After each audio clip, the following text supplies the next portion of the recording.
So welcome to Union Days, final event. Our theme this year has been Talkin' Union. And we've done a lot of Talkin' Union in different ways, showing the ways in which there's been so much exciting organizing and important work to be done in many, many occupations. I should introduce myself. I suppose I forgot to do that. I'm Risa Lieberwitz. I'm a faculty member here in ILR, and I'm also the academic director of the Worker Institute. And the Worker Institute is the primary sponsor of the Union Days events. And so this year we've had 3 events culminating in this final event. We've had an event on unionizing and organizing on college and university campuses. We had a panel on Southern workers organizing. We had the president and vice president of the Amazon Labor Union come and give their keynote speeches. And we are having this final event talking about organizing among office workers. And what a coincidence that it's right before what is now called, I guess, Administrative Professionals Day. It's had different names over the years, starting with Secretary's Day, I guess, and then it got to Office Professionals Day.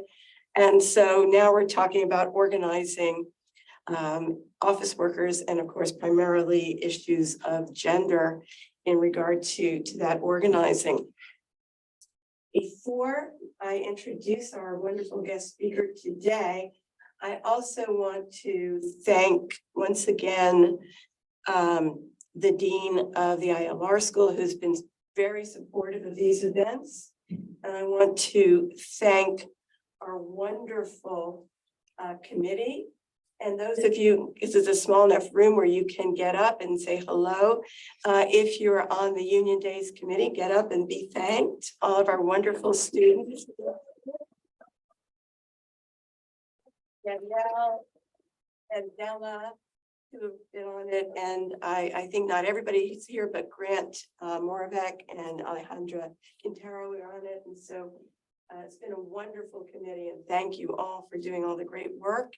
And of course, we have to thank and it's a pleasure to thank the wonderful support that we have received from the 2 administrative assistants that we're so lucky to work with. Pam Goulder and Edward Cotman, and the extraordinary technical people here. We got John Stern and Mike Haflett. I saw him around here somewhere, but thank you to everybody who has been so great in supporting our work, and the publicity that was done by our great communications specialists here. We had Jen Morley and Betsy Wiggers who did that. So I am eternally grateful for all of the extraordinary support that we've all brought together to do this. So now for the big show today, and it's great that you came in with 95 playing music. Nobody was dancing. I was dancing a little. I would have danced more, had other people dance with me. And today we're so lucky to have Ellen Cassedy as our guest speaker. And I'm going to give a brief introduction because you're going to learn a lot from her and have a lot of fun, because there are activities planned as well. Ellen Cassedy was a founder of the 9 to 5 organization of women office workers, which began in Boston 50 years ago. Her new book, which you are all lucky enough to have, is with your personal copies here. Her new book is Working 9 to 5, a women's movement, a labor union, and the iconic movie. And it has a foreword by Jane Fonda.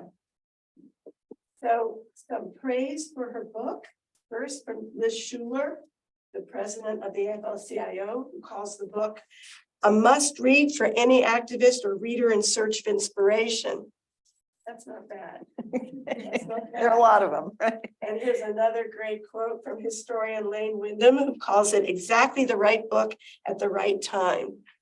So those of us who do writing are jealous of having that kind of praise, but congratulations on the book. It's wonderful. Ellen Cassedy is a former columnist for the Philadelphia Daily News. She was a speechwriter in the Clinton administration and is the award-winning author of several books. And she lives in New York City. So please join me in welcoming. Thanks so much, Risa, and thank you to everyone at the Institute for Labor Relations for inviting me to be here today, the committee in particular, and thanks to everybody for coming either virtually or in person. It's really great to be here. I'm going to talk today about how we in the 9 to 5 movement forged a new link in the chain of working women's activism that stretches back into the past. How we went about making big changes for working women. How we blended the ideas of the women's movement and the labor movement into a powerful new kind of workplace feminism. Today, some exciting new links are being forged in that chain of activism, and I'm going to talk about some of them briefly too. And as Risa said, today is the second day of what used to be called National Secretaries Week, the last week in April. A day that was originally designated by the US Chamber of Commerce for bosses to reward their secretaries for a year of hard work with a bouquet of roses or a nice box of chocolates. Well, we wanted our rights 365 days a year. So we took over National Secretaries Week and we started holding citywide bad boss contests, which I'll tell you about in detail a little later. So this afternoon, in honor of what is now called Administrative Professionals Week, we're running a Dignity at Work contest, and your job is to take that index card and write down the most outrageous thing a boss ever asked you to do on any job you've ever held. Does everybody have an index card? If not, Nick will give you one. Just raise your hand if you need one, okay? Everybody has one, okay. Now, virtual participants, you can post your entry in the questions and answers section, and Risa will collect them and you can post anonymously and you can write on your card anonymously. Then we're going to collect all the responses right before the questions and answers. And then we're going to vote by boo-ometer and award a prize to the winning entry. So let's get started. 50 years ago, 1973, on a cold December morning, I was one of 10 women office workers who fanned out across downtown Boston to pass out the first issue of the 9 to 5 newsletter. And the front page said this: "We keep Boston's institutions and businesses running. Without us, they would grind to a halt, yet we are underpaid and undervalued." And that's how my book begins, with the 10 of us shivering on street corners. And I wanted to write the kind of book I was hungry for when I was starting out as an organizer, a book that conveyed what it was like to work in a tiny beehive of an office for 12 hours a day, full of dreams and passion and energy, what it was like to see women joining together, growing together, winning together. I was 22 years old, that's me on the left, working as a clerk typist at Harvard University. It was my first job out of college. And a group of us started sitting around in a circle talking about our jobs: low pay, unequal pay, training men to be our own supervisors, having to do favors, all kinds of favors for our bosses, the lack of respect. As one woman said, "They call us girls until the day we retire without pension." And I think it all hit home for us one day when a student walked into the office, looked one of us straight in the eye and said, "Isn't anyone here?" "Well, I'm here. Can't you see me?" At that time, when people thought worker, they tended to picture a man in a hard hat wielding a wrench. Women workers, especially office workers, were virtually invisible. But in the early 70s, millions of women were pouring into the workplace, and 1 in 3 was an office worker. As the clerical workforce grew by leaps and bounds, so did a sense of injustice among the women whose job it was to type and file and staple and mimeograph and photocopy. We wanted our rights and we wanted respect. Our goal was not just to get women out of the typing pool, but to make the typing pool a better place to work. As Elise Bryant, the director of the Coalition of Labor Union Women, says, "There are no menial jobs, just menial pay." We sensed that we had our finger on the pulse of something very powerful, and our dreams were huge. We were keenly aware of that chain of working women's activism that stretched back to the garment women of the turn of the 20th century, who went on strike by the tens of thousands and galvanized the labor movement of their day. The brave women who supported the sit-down strikers of the steel and auto industries in the 30s and 40s. On up through the civil rights movement of the 50s and 60s, and the women's liberation movement, whose ideas had seeped into every corner of American society. Maybe we thought, maybe now is our turn to forge our link in the chain. Maybe we could change the modern office, change the labor movement, change the world. We thought big. But women who worked in offices were scared to take action, and rightfully so. In the downtown office workforce, there was little or no history of collective action. When you had a problem, you were likely to think of it as your own individual personal problem. Maybe you should dress better or take a class. That's the American way, right? For most office workers, the idea of sitting down across the table from management and negotiating over wages and benefits was virtually inconceivable. Employers, of course, were intent on keeping it that way. And the working conditions were very authoritarian. You couldn't leave your cubicle and go across the room to talk to someone else without your supervisor noticing. And when we handed out our leaflets outside the big skyscrapers, inside the revolving doors, there would be supervisors waiting to snatch those leaflets out of women's hands. So how are we going to get off the ground? Well, we started small. We started with lunch. We called up all the women who had written us in response to the newsletter and invited them out to lunch one by one at a downtown diner or cafeteria. Sometimes I ate 3 lunches in one day. And that's how I learned a very important principle of organizing, which is never bring an artichoke to a recruitment lunch. The heart of every lunch was listening to how women talked about their jobs, what they were concerned about, the words they used. Many women told us in no uncertain terms that they did not consider themselves feminists. So, okay, we could live with that. We didn't let vocabulary get in the way of solidarity.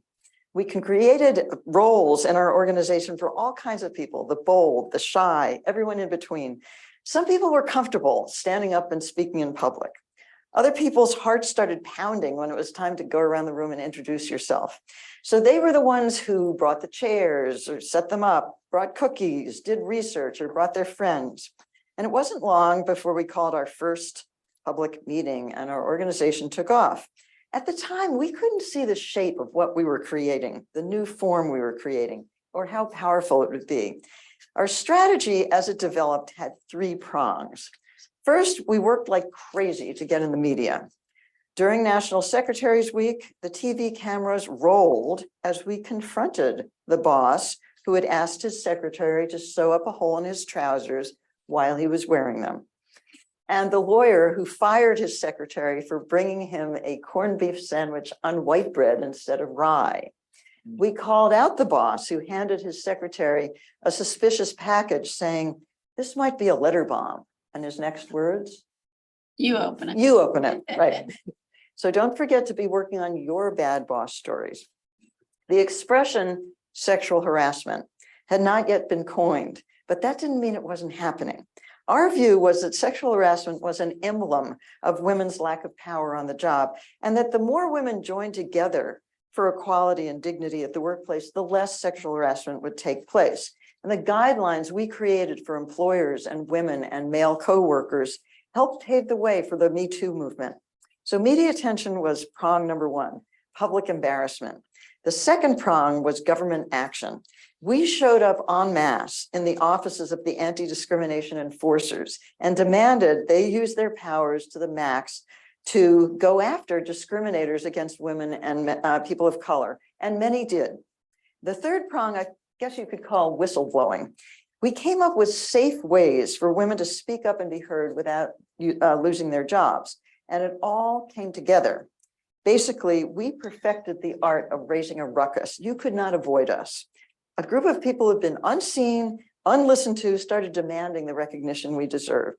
And I think the way some bosses saw it was that the wallpaper had come alive and things began to change. A group of women at an insurance company worked up the courage to circulate a petition demanding higher pay and a whole list of other demands. After 3 days, their boss caught them at it and held up the petition for everyone to see. You know what we do with these things? They go straight in the trash, plunk. 3 days later, all their demands were met. Soon we were taking on the biggest and the baddest corporate titans and driving them crazy. We took on the biggest bank in town, the First National Bank of Boston. and declared 1979 the year of the first. We set up an anonymous hotline just for employees of the First National Bank. And on the first day of our campaign, we stood outside the bank handing out a survey, asking people to tell us what it was like to work there. All safe, all anonymous, but it was powerful. The bank immediately announced they were instituting job posting, which was our first demand, first victory at the first. By the end of the year of the first, we had won promotions, career ladders, a grievance procedure, and the biggest raise in bank history. We announced our next target, the biggest insurance company, the John Hancock. And that night, one particular executive decided that he'd better spend all night in his office, just in case. In case what? In case we invaded, I suppose. We didn't invade, but it wasn't long before the company announced a huge raise. And for the first time ever, they allocated $100,000 for employee childcare. I can't tell you how exciting it was. Actually, my book does tell you how exciting it was. Very exciting.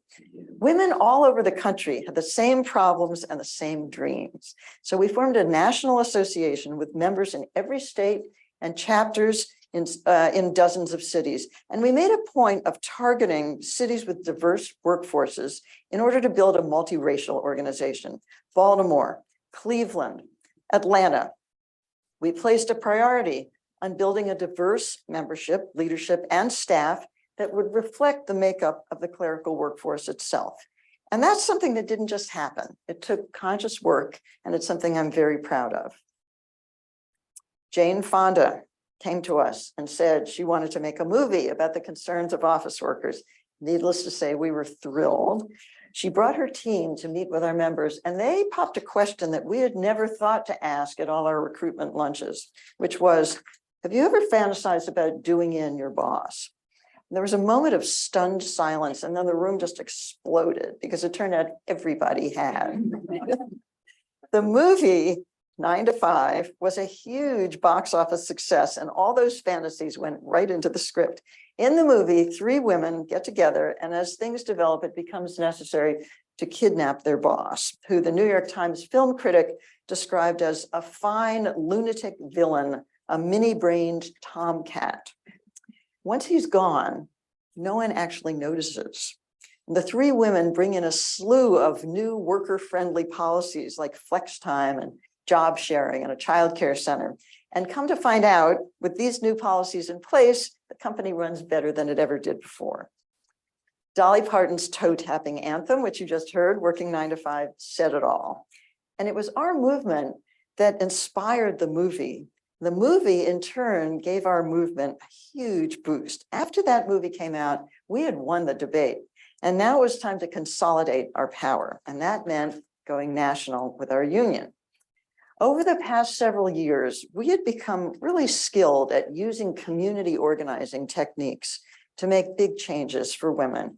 Our style of workplace feminism was powerful, and it allowed us to win the kinds of victories that unions win. But remember, we were not a union, and we knew that only through a union contract do you get it in writing, guaranteed.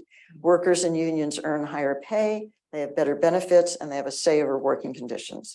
So in 1981, the Service Employees International Union, SEIU, granted us a nationwide charter, and our woman-led union, District 925, the confusion was deliberate, got off the ground all over the country, and we won great contracts and brought thousands of women into the labor movement.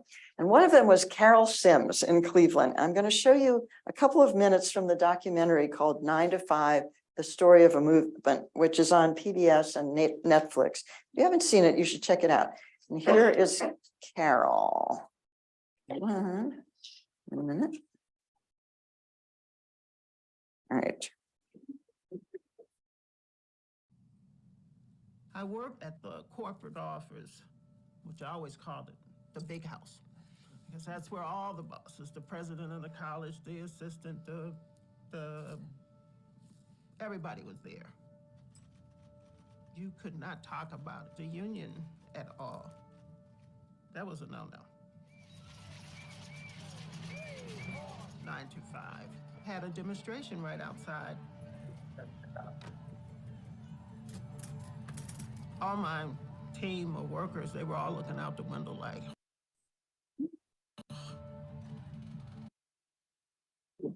That too. Management was listening, trying to see where everybody was at. Management would fire you. I had to figure out whether I was going to go out or stay in. I watched people get mistreated in that office and belittled, and so I just felt like I'm not gonna just sit this out.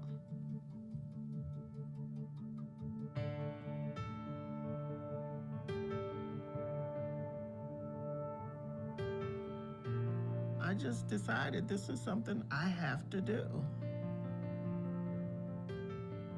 And when I came back, I felt like I was Norma Ray. They were like, hey, all right, but they were doing it like in the corner in the bathroom, or they'll come by my desk like, all right, Carol, like, all right. So from that day on, I had a real interest in change. I became an organizer.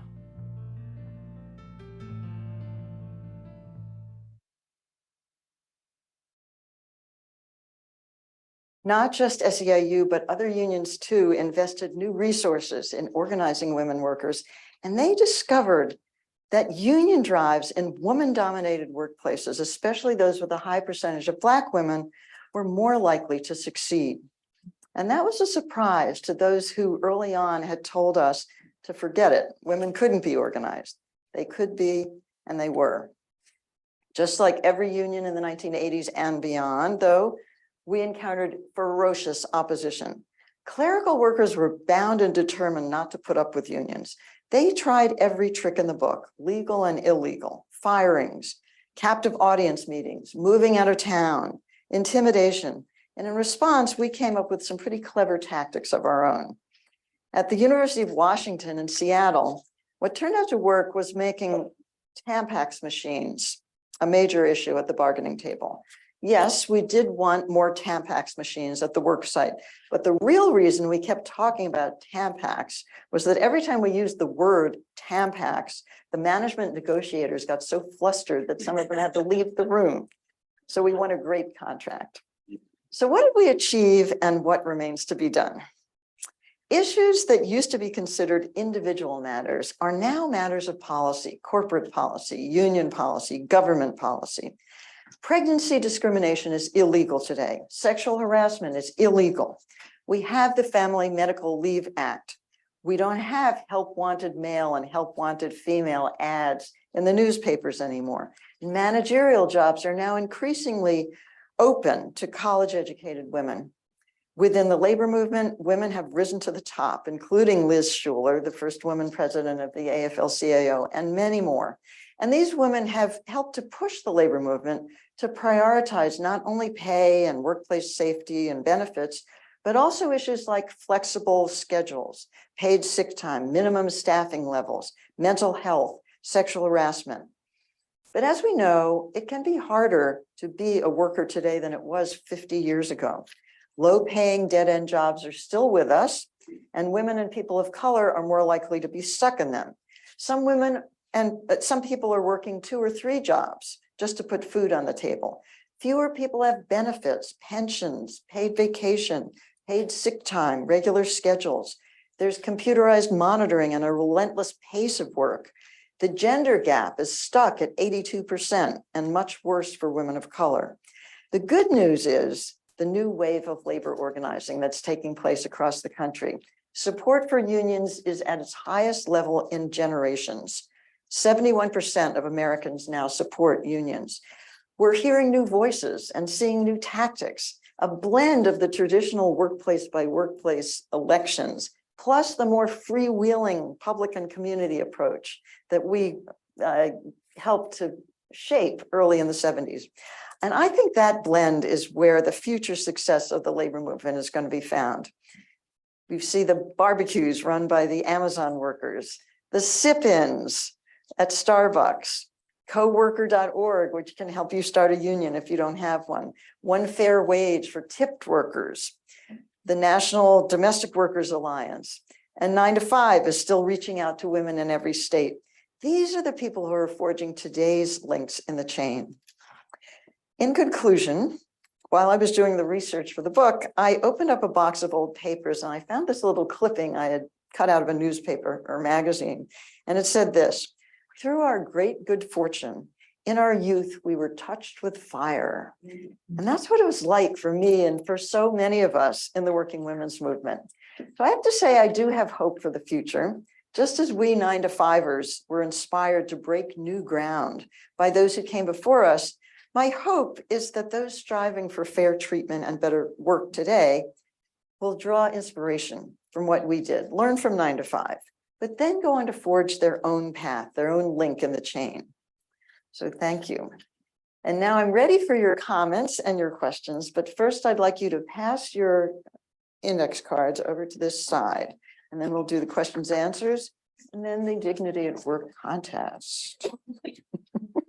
I've got three anonymous. Oh, great. Okay. Yes. You want to put them on your card? I could just write. Yeah, that would be great. Yeah, terrific. Okay. That is ironic.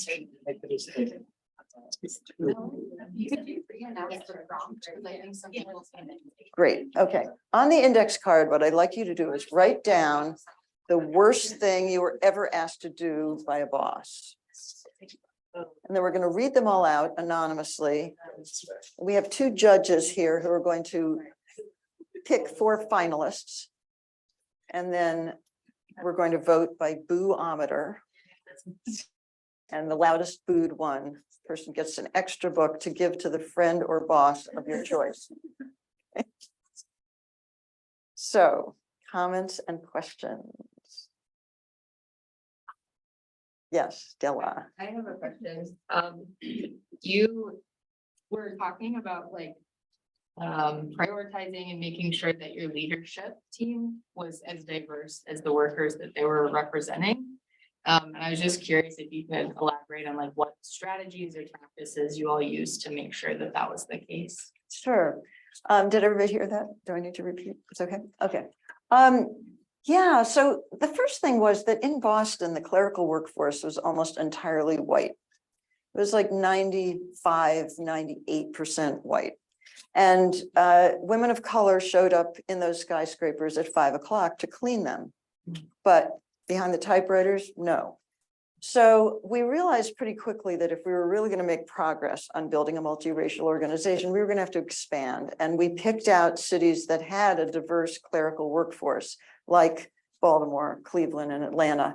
And at that time, in the 70s, those clerical jobs were open to women of color. It was almost all women still. It was like a pink-collar ghetto in that sense. But the jobs were open to women of color. Not always the career ladders, but the clerical workforce itself. So that was step one. And then we made sure that as we were hiring our staff, there were representatives of the kind of demographics there were in the city itself. Class was also very important because the clerical workforce at that time was a fascinating blend of a real range of class. Women like myself with a college education who never really imagined that they would be doing clerical work and were not going to be able to rise up. And women with a high school education for whom a clerical job was sort of the best thing that anyone in their family had ever had. But we all came together and were pissed off about the same things. The pay was worse than factory work. And the lack of respect and the ideas of the civil rights and women's movement were percolating through all parts of the society, including in the clerical workforce. So when we started our union drives in particular, in union drive, you have to have representation from every single corner of the unit, the workforce that you're trying to organize. And so, for example, if any of you have seen this documentary, they talk about at the Cuyahoga Community College in Cleveland, there were 3 campuses. One was mostly white workers, one was mixed, and one was mostly Black workers in the clerical workforce. And so we could have sent the white organizer to the white workplace and the Black organizer to the Black workplace, and we didn't. And we made sure that when you participated in our union, you had the experience of working with people with a different background from your own. And that when those Black organizers sometimes experienced a blast of hostility coming from white workers, they had the back of the rest of the staff, and they always felt supported in that. And I think another thing was that what I said about feminism and the word feminist was really important too, because not everybody was down with that, and I think it's often been said that the women's movement, the feminist movement was all white and didn't care about economics. And I don't think that was true. But it was true that we had to create sort of a separate little enclave that felt comfortable to office workers. And there were many women of color in particular, who didn't identify as feminists, who participated in the organization, felt comfortable there. And after a while, they started to say, maybe I am a feminist. I believe in equal pay. I believe in, fair treatment of maybe. Yeah. So we didn't let that be a barrier. And I think that was an important thing too. Thank you. Yes. You mentioned in your presentation that when you first started organizing, sexual harassment wasn't really a common term. I'm curious if you could discuss how you all addressed that at the time and what kind of changes you've seen regarding that, like sexual harassment discourse during your time with the movement. How did our sexual harassment get treated at the beginning, and how did it move on? Yeah, so it was definitely something people talked about and definitely experienced. And when we held these bad boss contests, we got tons of horrible things happening. Someone was raped and then fired for having been raped. You'd better sleep with me or else you won't get that promotion. Really gross things at office parties, offensive posters on the wall that you had to, while you're typing, there's some horrible thing behind you that, I experienced horrible sexual harassment incident that I talk about in my book. And I think what has changed is that, and maybe this hasn't totally changed, but at that time it was much harder to bring that stuff up and say, this happened to me. It was easier to do it anonymously, but even so, when I wrote this book and my friends in 9 to 5 read it, they said, I never knew that happened to you. And I had never told anybody, for decades. So I think that has changed, but as we know, it's still definitely going on. I think the reprisals being suffered by some men, especially famous men, that wouldn't have happened back then. It just was not the way things were going. So I think there's been a lot of progress, but I know also that, hundreds of thousands of infractions are being committed all over the country. So, yeah. So there was a point where 925 was really rising. There was organizing and equitable insurance. There were the Cuyahoga Community College. And then there was a decision by SEIU that they weren't going to put money in it. And after that point, no union had as its jurisdiction clerical workers. OPIU decided to organize union staff. And not until CWA, just in the last few years, decided they were going to do banking, was there any union that was organizing clerical workers.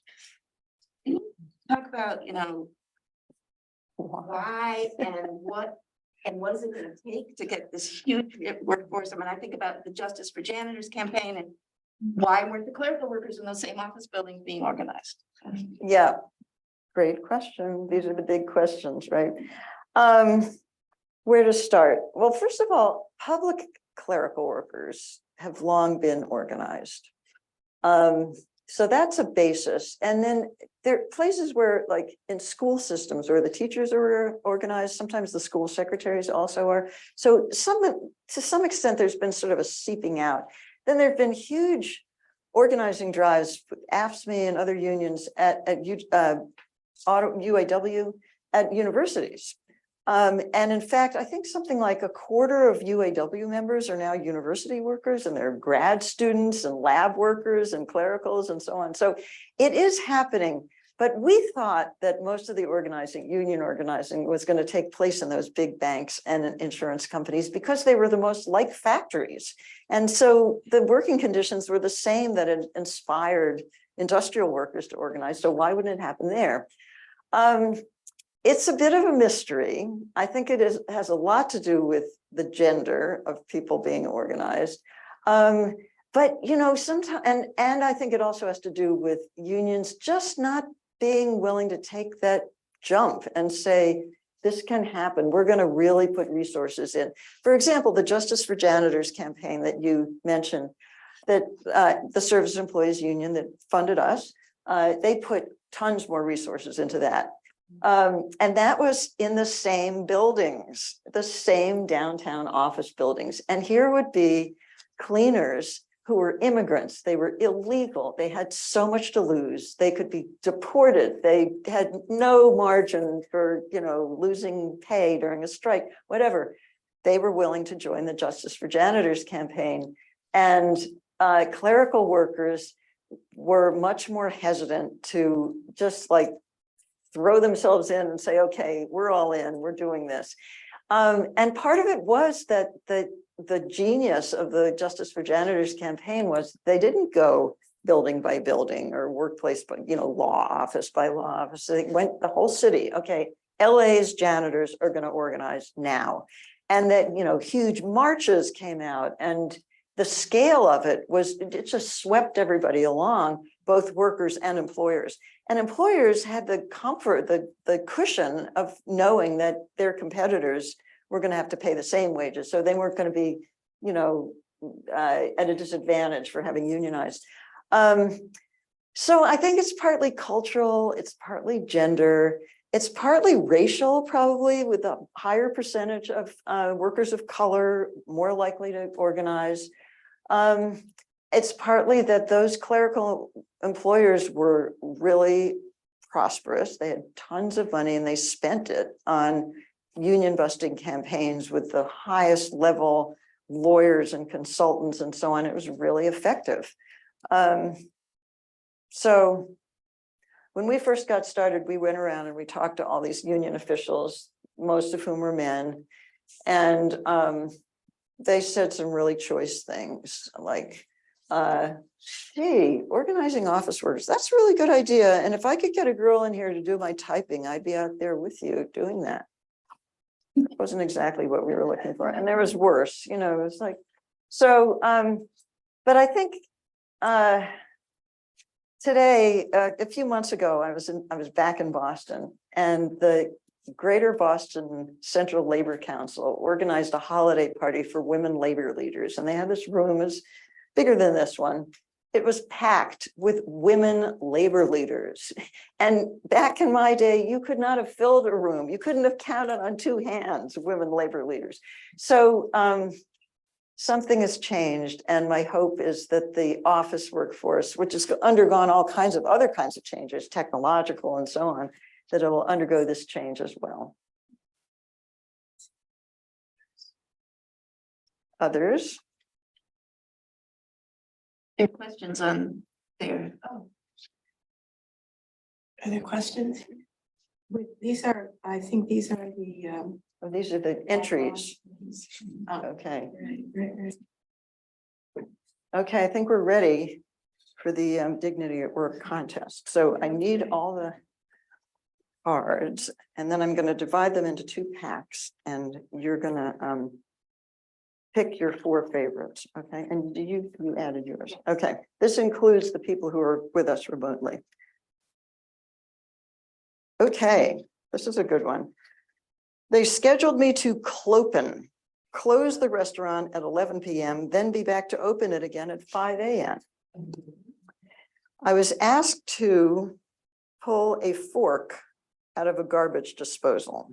I told the boss, sorry, I am under 18 years old, so no can do. They asked us to work for 2 weeks straight with no days off, and were shocked when we pushed back to get 1 day off. A boss once asked me to take her across town and wait an hour while she did yoga. No tips, I think it says, for the whole hour. I came to work during a snowstorm that shut the town down to make pizzas at 10 a.m. Nobody wants pizza that early. They made the delivery drivers go out in this weather, but the manager stayed home the whole day. Told me I was a bad employee for calling out when I heard, for calling, not coming in when I had COVID. Not coming in when I had COVID. Bonus. Also told me that I should be flattered by harassment from male customers. That's very common. Had to walk to CVS to buy her a safety pin for her dress. Take breakfast orders from 30 higher ups, order all 30 for them, and pick them up before the office opened. I was once interning for a firm that only had 3 women lawyers out of the 20+ male lawyers, and the rest of the women in the firm were all clerical workers. Although I was also a legal intern with another male college-age student, both the other intern and named partners would call the other women lawyers chicks. Although they didn't say that to me, they would say it in front of me. I was asked to stay an extra 2 hours to cover a class for a co-worker running an activity. After running the activity for this new class, I was asked if I could stay another 2 hours. I said no. The next day, I got an angry call from my boss asking indignantly why I wasn't in class, despite not being scheduled. He then asked if I could at least make it to the later 2 classes, working an extra Thursday. When I took my lunch breaks, I'd eat as much as I could because it was both my breakfast and lunch free. My boss saw me once and said, "For being such a small girl, you eat like a truck driver." A superior referred to me as the ditzy blonde to my colleagues and implied my tone of voice was reason to not take me or my directions seriously. My office, a former storage closet, was turned into a hallway connecting the company I worked for with another company owned by my boss. I was forced to move into a cubicle in the boss's other company, surrounded by telemarketers who never shut up. I had a writing job. I had to bring him tea and coffee and breakfast. Boss would leave the store, sometimes unannounced, and expected me to both watch the store and service customers. Asked to take my shirt off and spin around. Ugh. Was asked to work late until 2:30 a.m. to finish up something so my boss could go home. The next day I was told I shouldn't have stayed late. I was milking the clock by working late. My boss docked that time off of my pay, wage theft. My boss asked me to create a plan to reduce 200 people by laying them off with as low as possible cost. My boss asked me to finish my job during public holidays. He said that since I have nothing to do with that time, it's better for me to just finish my work. No additional pay or benefit for me to do it. Told to wear high heels and shorter skirts because the boss wanted to look at our legs.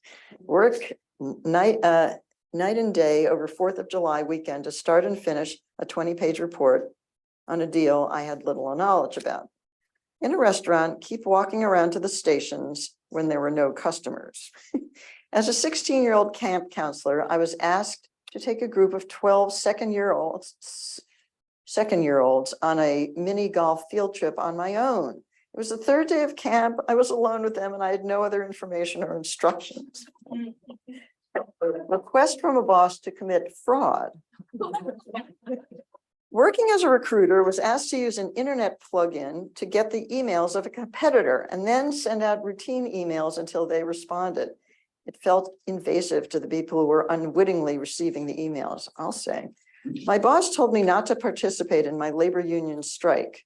My boss, the university administration, threatened me by saying I might lose my visa and be kicked out of the country if I participated in the strike. Okay, so the 2 judges are going to pick their favorite 2 from their pile. And then we're going to vote. And you have like 30 seconds. Okay.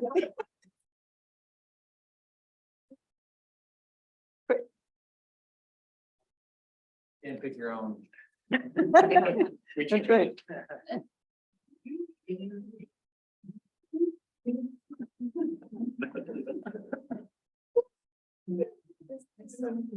There's so many, it's hard to pick. I know. Okay, please give me your winners. Okay, I'm gonna read them all out and then we're gonna, I'll read them again and you'll boo. Or maybe I won't read them all out. I'll just, no, I'll read them out. Okay. Came in to work during a snowstorm that shut the town down to make pizzas. And they made the delivery drivers go out in the weather, but the manager stayed home. Boss asked me to take her across town and wait an hour while she did yoga. I like that one too. Request from a boss to commit fraud and don't participate in the strike or else you might get kicked out of the country. All right, so your job is to boo for the one you really want to win. Okay, so making pizzas in a snowstorm. Boo, okay. Take her across town and wait an hour while she did yoga. Come on, guys. Request to commit fraud. Boo. Don't participate in the strike. Okay, so do you want to own up to whose was that? All right, you get another free book, okay, to give to the boss or friend of your choice. Okay, so I'm going to sign books. If you would like, I'll be up there. But first, I just want to close with a tiny little excerpt from the book. Our hopes and dreams were huge. We didn't win at all. In this line of work, you're always reaching for the horizon and beyond. You're never satisfied. You never achieve everything you try for. So there's much more to do. Isn't that the way it always goes?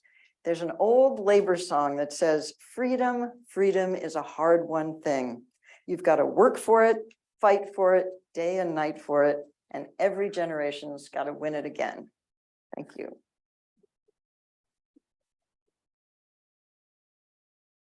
All right.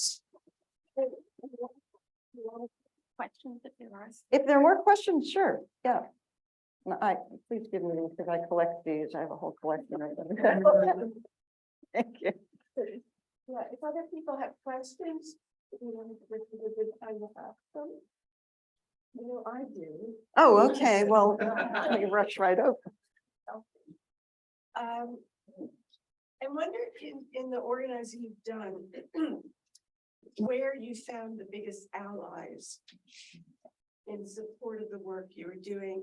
You know, of course, there are the people you're organizing, but where did you find allies in support of the work? And were there any allies that surprised you as being allies? Allies, let's think. Well, certainly the media was one. And one thing we had not figured out was that a lot of the women themselves, reporters, were experiencing some of these same problems themselves. And so they were dying to cover this kind of thing. Although we had to keep working very hard to think of new, shiny new things to so that they would report, like, for example, building a huge coffee cup in the central city square in Boston. Because, you know, just having another picket line, they stopped covering that kind of thing. So media was definitely an ally. Unions were allies. When we had our first national bank campaign, we went around to all the different unions and we got them to write letters to the bank saying, we have our pension plan with you and we're concerned over they weren't allowed to actually threaten, we're going to take the money out, but we're concerned over how you're treating office workers and we want you to know that. So that was great. The First National Bank was also under pressure from anti-apartheid organizers. So it was like a pincer movement coming in on them. With a union drive, we once had a supervisor call up our main organizer and say, I was just at a meeting where management laid out what they're going to do for the next weeks and get a pencil. I'm going to tell you what it is. And that allowed us to be one step ahead of what they were going to do. And that was really helpful. And we did win that publishing company drive. I think when we started out, we tended to think of the public officials, or they were like targets only. They were not allies. And when I was doing the research for the book, I looked back, found out that some of these people were these fantastic progressives, you know, like the Attorney General of Massachusetts back then was this great guy. And we went at him like, okay, we're ready for blood, you know, but in fact, it was he was he wanted to help us. And the same was true about the banking commissioner and the insurance commissioner and the governor and so on. So that was, maybe shouldn't have been a surprise, but it was to us. And did they help you? Yeah, they filed the Attorney General filed a lawsuit against three publishing companies that ended up winning us over $1 million in back pay and raises. The insurance commissioner issued this Bill of Rights basically for insurance workers that he put out that all insurance companies were going to have to abide by. They took it to court. It's probably still in court, but in fact, it put the pressure on them. Yeah, so they did help. And then there were also surprises on the other end. For example, you mentioned, Kate, Equitable Assurance Company. That insurance company was headed by this big liberal guy, Coy Eklund, and he had been given an award by Ms. Magazine, and he was seen as this incredible, wonderful friend of women and workers and so on. They fought that drive like the hardest that anyone did, and it took something like 3 years to get a contract. It was like fighting every step of the way. They delayed, they took it to the National Labor Relations Board, they fought the size of the unit and all that. And they finally gave in. We had picket lines all over the country. We had picket lines in New York City and so on. And the minute the contract was over, they shut down the office. So that was a surprise on the other end. Yes. With organizing, have you ever had an experience where there was somebody from the other side that infiltrated your organization and kind of like did a little espionage? Spies, yeah. I'm just curious if there's ever been cases that you know of, or just Kind of. When we held public hearings, so-called, where we'd have, really try to get lots of people to come, we would see that there were certain people who, were taking notes and looked kind of suspicious, and they had been sent by their companies to report back. Now, on the other end, we once went after that. We found out there was this secret organization called the Boston Survey Group that was all the big companies would get together and decide what wages they were going to pay their clerical workers, which was illegal. And that same attorney general filed a suit against them. But we started getting these letters, these things in the mail from the secretaries who had to type the agendas for their meetings. And it would say, here's when the next meeting is, who's going to be here, and all that. So then we could show up with our signs, and it was great. Yeah. Yes. How did your family react when you first started organizing these efforts? And did you ever feel discouraged by someone close to you? How did my family react? And did I ever feel discouraged? Well, I don't know what my family expected me to do and how I was supposed to get some exalted job that they thought I should be doing. I was sort of right on the cusp of people like me were definitely expected to go to college and do well in college, but I'm not sure that my parents actually could envision me rising up in the workforce, So when I started doing this, the stereotypes of secretaries that were prevalent then were secretary sort of the office decoration or the bubblehead or the office wife, all that. My mother thought that too. And she started sending me, she wrote me letters all the time, and some of them contained some kind of stereotypes like that. And I said to her, don't do that. And she stopped doing it. And I think she came to feel, really proud of what we were able to do, and amazed by the movie and all that stuff. So did I ever feel discouraged by someone close to me?